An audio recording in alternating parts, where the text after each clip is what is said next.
Let's start out by defining congestive heart failure.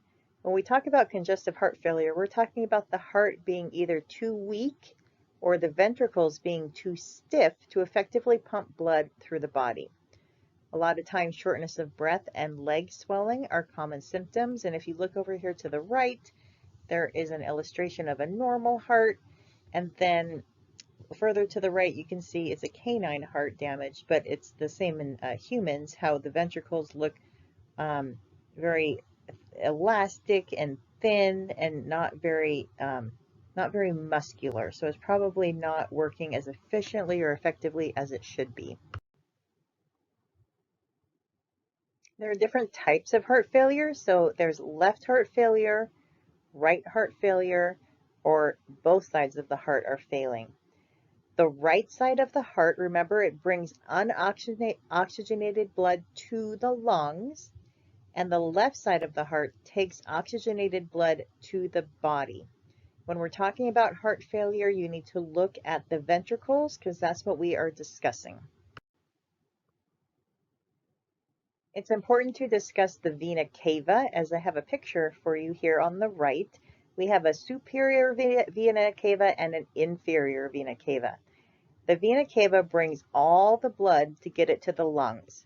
The inferior vena cava actually connects to the hepatic vein, the right atrium, the tricuspid valve, the right ventricle, to the pulmonic valve, to the pulmonic artery, to the lungs, to the left atrium, to the bicuspid valve, down into the ventricle, and the left ventricle has the most pumping power to shoot that blood all the way through the aortic valve to the aorta and throughout the whole body. So your vena cava are what brings the blood back to the lungs to get oxygenated. And then the left ventricle is really strong and it needs to shoot all that blood to all parts of your body.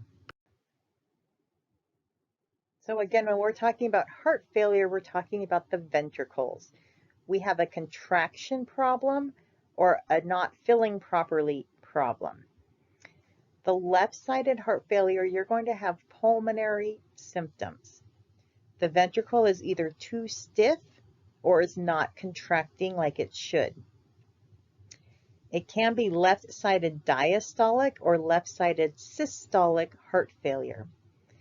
Now this is the left side. Blood backflows from the atria up into the lungs. So you have blood backflowing into the lungs, and this is why you're going to have respiratory symptoms.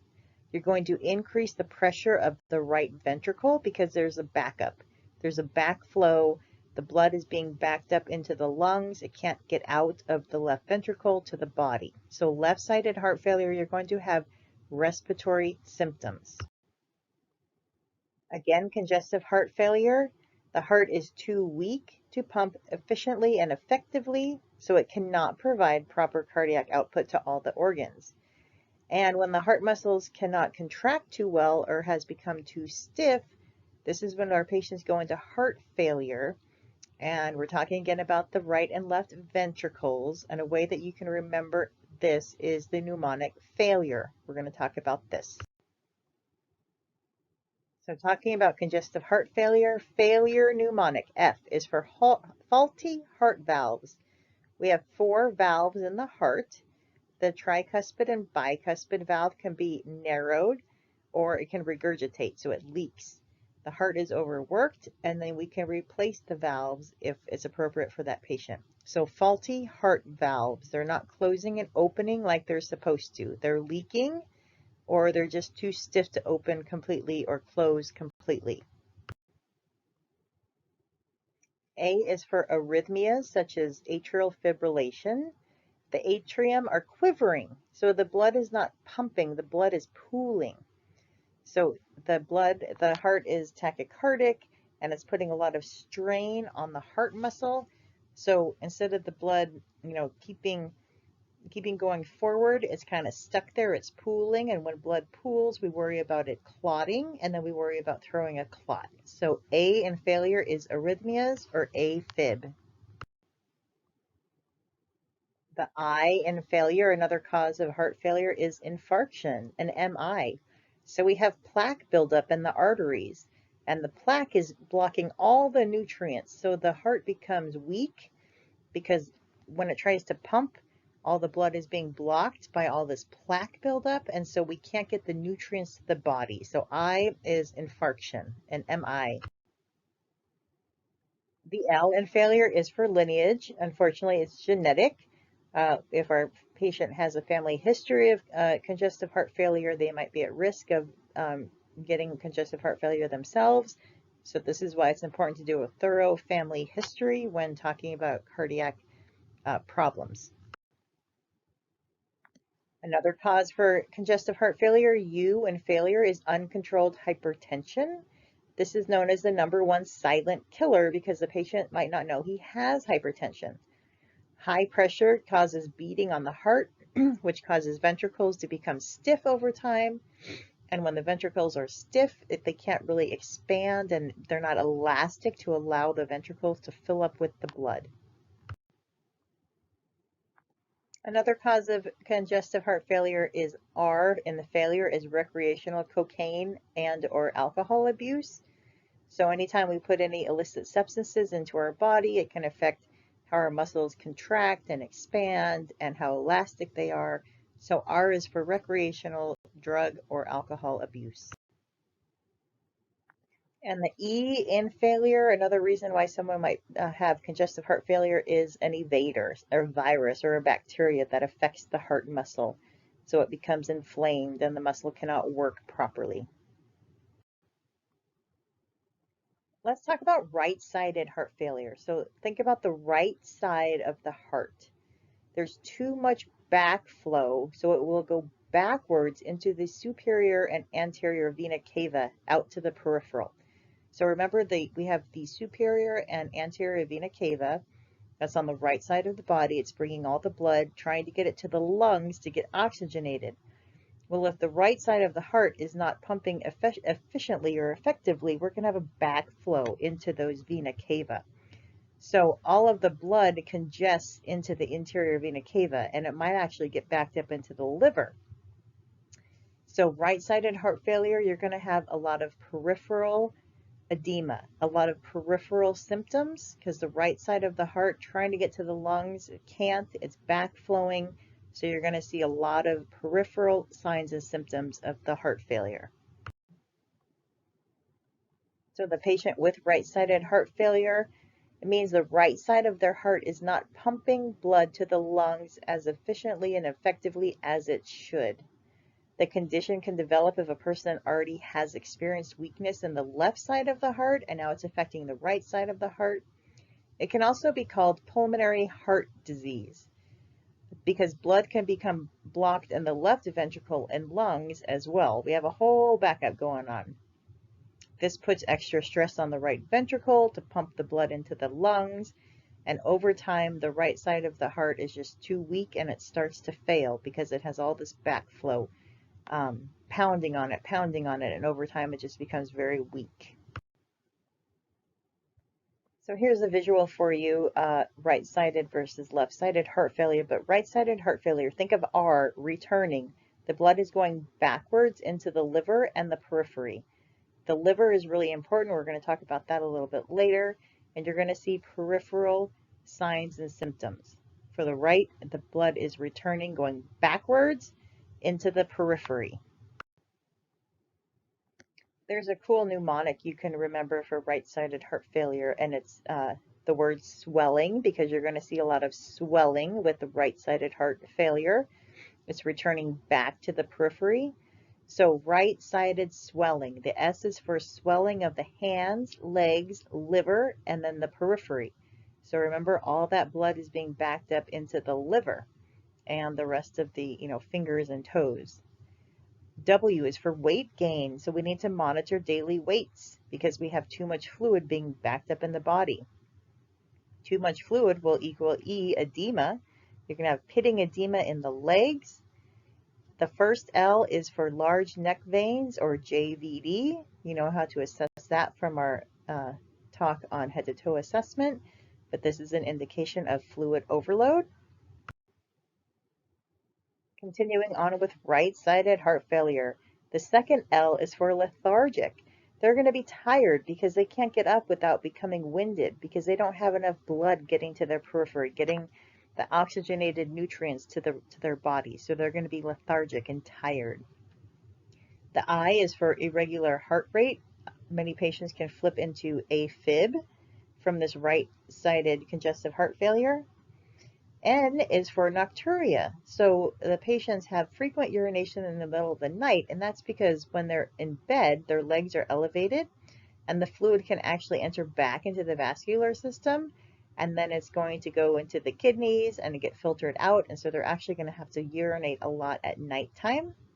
And G for right-sided heart failure is girth. Their abdominal girth is going to have hepatomegaly in the liver, big belly. When you have a big belly, you really can't breathe because it's pushing on the stomach. And when you eat, it just makes it push even further. So your patient might have some anorexia. So you really want to be measuring that girth size. So how do we care for patients with right-sided heart failure? So successful management really requires a reversal of any conditions that heighten pulmonary vascular tone and the use of selective pulmonary vasodilators at doses that do not induce systemic hypotension or worsening of oxygenation. Remember, they're very lethargic. They're not getting oxygen to their organs that they need. The heart is weak. The ventricles aren't pumping. So we need to get back their pulmonary tone and use the selective pulmonary vasodilators. So we dilate so the blood can move more freely, but we don't want to put them into hypotension or put them in a situation where they're having even less oxygenation. Here's a picture of what your patient might look like with right-sided heart failure. So when the right side of the heart fails, the increased pressure in the veins is going to cause fluid overload to the surrounding tissues. So this side of the heart is too weak to pump the blood forward to the lungs. It's going backwards. So we have all this buildup of fluid in the various parts of the body, including the legs, the abdomen, the liver, the fingers. So the right-sided heart failure, you're going to see peripheral signs and symptoms. Left-sided heart failure, we're going to think L, lungs. We're going to see a lot of respiratory lung problems with left-sided heart failure. So with left-sided heart failure, the left side of the heart pumps oxygen-rich blood from the lungs out to the body. But if you have left-sided heart failure, it means the left ventricle does not work correctly. It may not fill with blood as it should because it's too stiff, or it may not pump blood out to the body properly because it doesn't have enough force or contraction. So left-sided heart failure can cause swelling in the lungs, and this is going to lead to respiratory or breathing problems. Let's talk about left-sided systolic heart failure. So systolic is squeezing phase of the heart. So S is for squeezing. The left ventricle is not squeezing out the blood. So we're going to have a low ejection fraction, less than 40%, and less than 40% usually indicates heart failure. The heart cannot squeeze the blood to the tissues or organs, and so all of this blood is backing up into the lungs.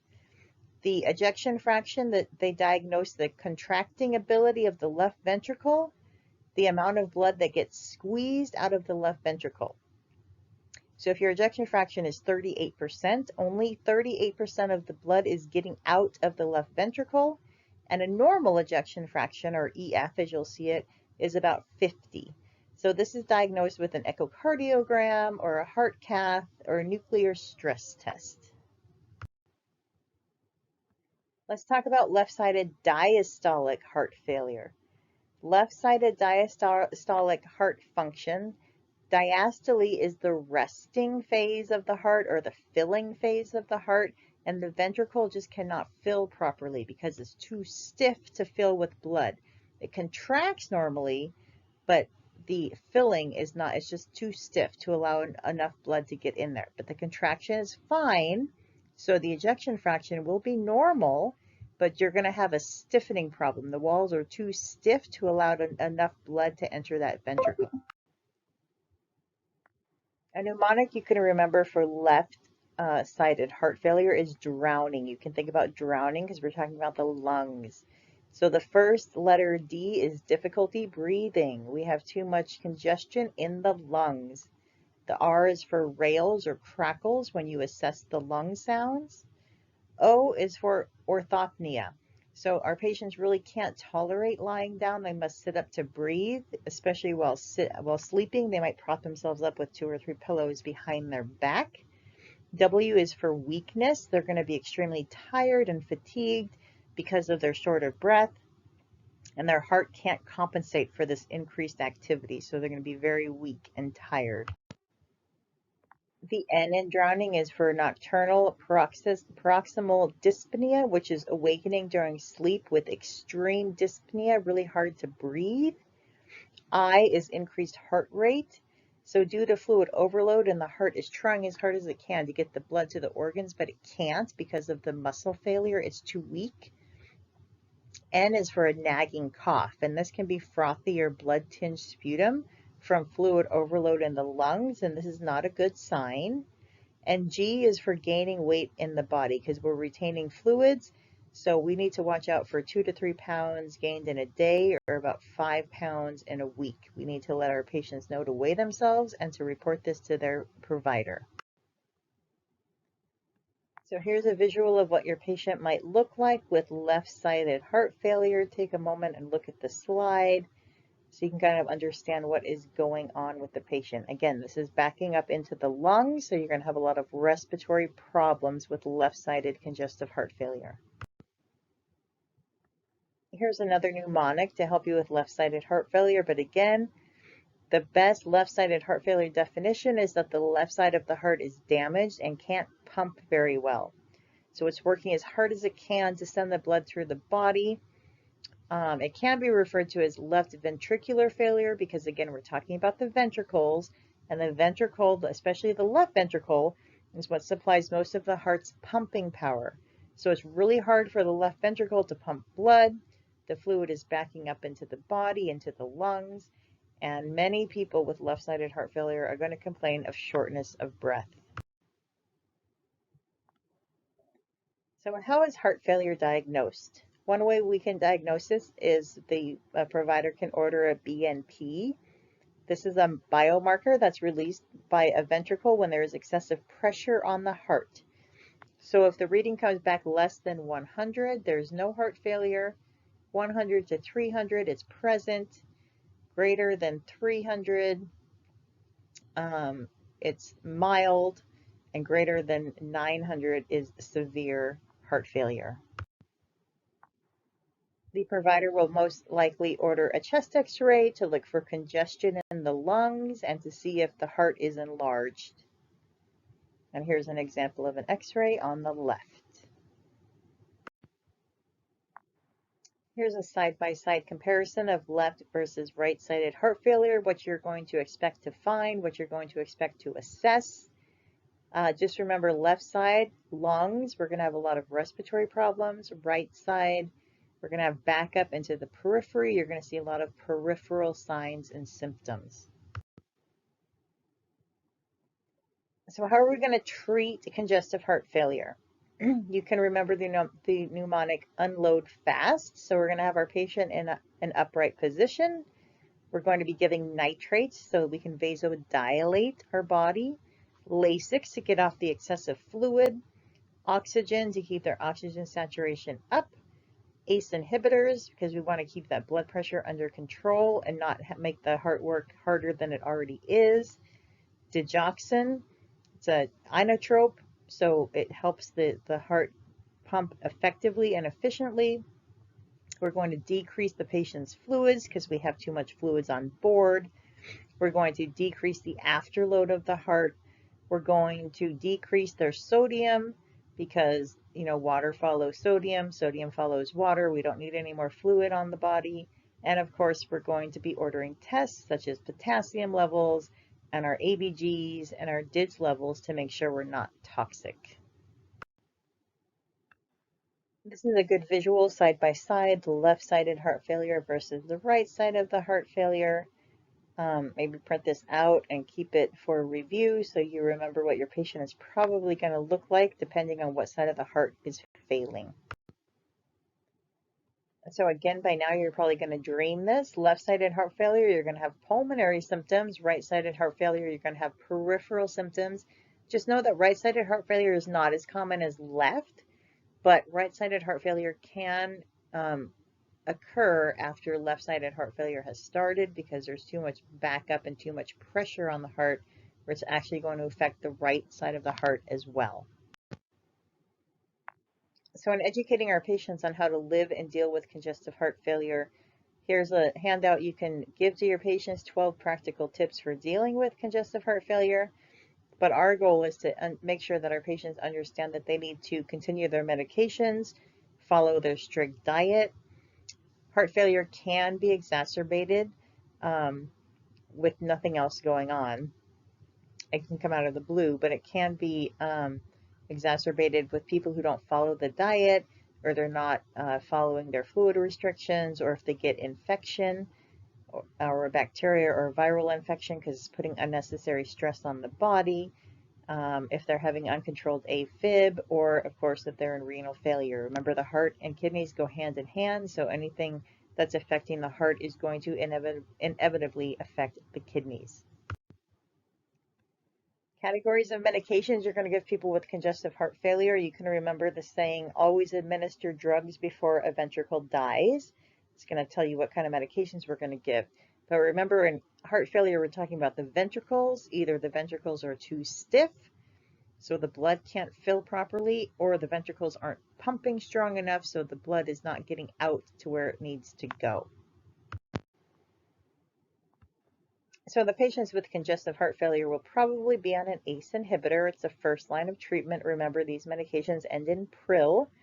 Again, we're blocking the conversion of angiotensin 1 to angiotensin 2 because angiotensin 2 vasoconstricts everything. So if we block it, we're going to dilate everything. We're going to decrease the aldosterone levels that happen when angiotensin 2 comes into play. This causes the kidney to take off sodium, but it keeps potassium. So we need to watch for hyperkalemia. And then, of course, we need to assess for that dry, nagging, hacky cough that occurred with ACE inhibitors.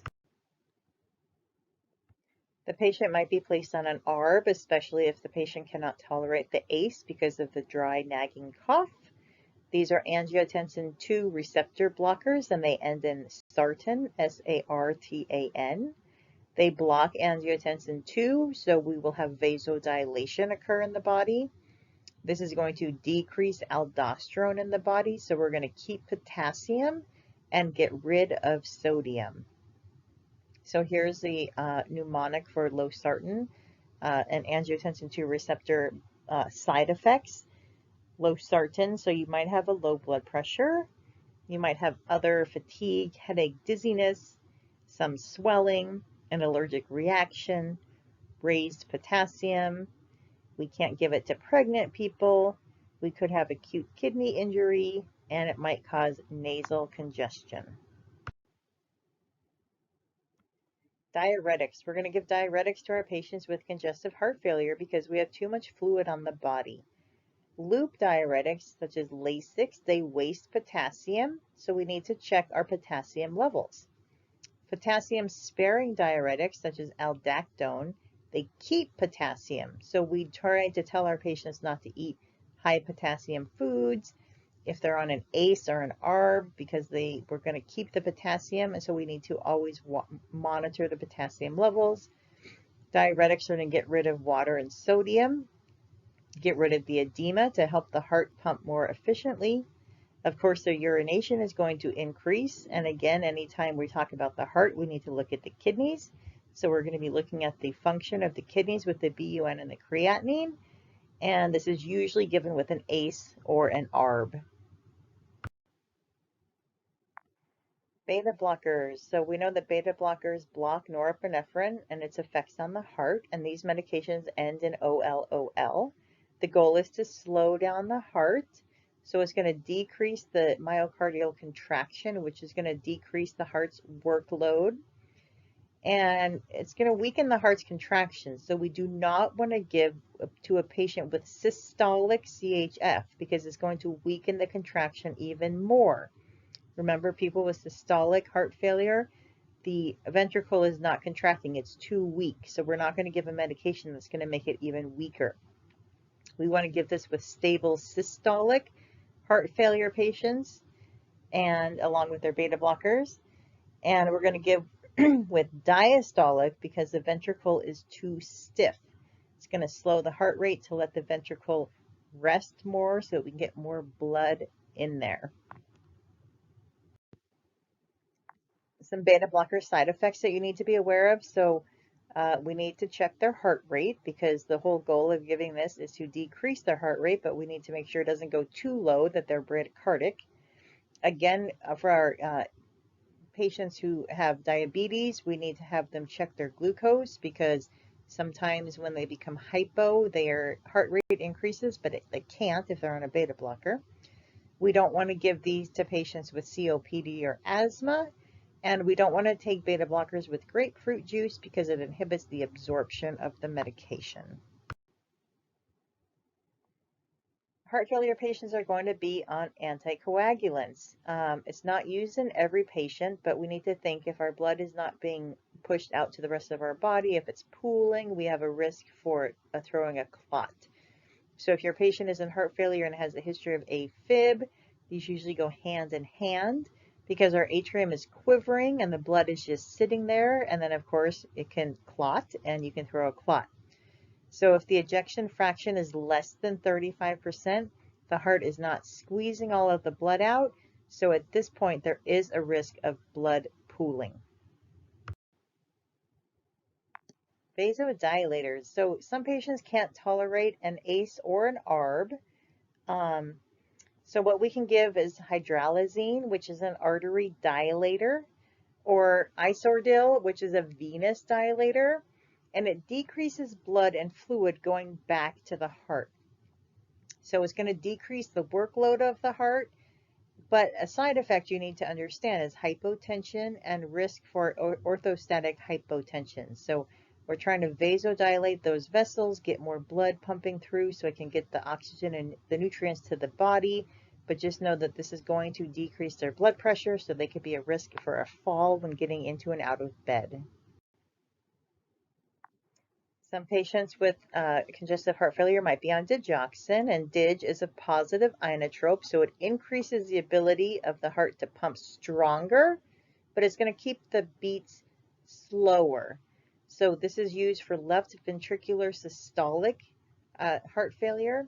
It's not a first-line treatment, but it's usually given with ACE and diuretics, and it can have toxic issues. So you can have low potassium, and go into dig toxicity. The levels of dig are between 0.5 to 2.0 nanograms per milliliter, so you need to know that. And having a level higher than 2 is not good. Your patient has dig toxicity. And when your patient has dig toxicity, they might complain of nausea, vomiting, vision changes, and they might complain of halos. They might see halos around people or objects. The antidote is Digibind. It's easy. It has the name in it. So the antidote to digoxin is Digibind.